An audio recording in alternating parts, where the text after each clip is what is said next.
અરવલ્લી જિલ્લાના મોડાસા જીઆઈડીસી ખાતે આજરોજ માનનીય મંત્રી જગદીશભાઈ વિશ્વકર્માના હસ્તે મોડાસા ઇન્ડસ્ટ્રીયલ એસ્ટેટ એસોસિએશન કોન્ફરન્સનું હોલનું ઉદ્ઘાટન કરવામાં આવ્યું। આ પ્રસંગે માનનીય મંત્રી વિશ્વકર્મા દ્વારા સંબોધન કરતા જણાવ્યું કે આજે આપણને ગુજરાતની એક અલગ જ તસવીર દેખાય છે। ગુજરાત નવું છે, બદલાયેલું છે અને જબરદસ્ત ઊંચાઈએ છલાંગ લગાવવા થનગની રહ્યું હોય એવું આપણું ગુજરાત છે અને આપણે આપણી સામે ઘણી બધી વસ્તુઓ જોઈએ છીએ, પરંતુ 2 દાયકા પહેલાં એ દિવસો યાદ કરો તો કેવું લાગે। 2 દાયકા પહેલાં આપણા ગુજરાતની ઓળખ શું હતી?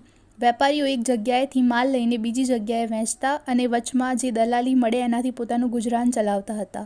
આ આપણી ઓળખ હતી। ખેતીમાં પાછળ, ઉદ્યોગોમાં પાછળ।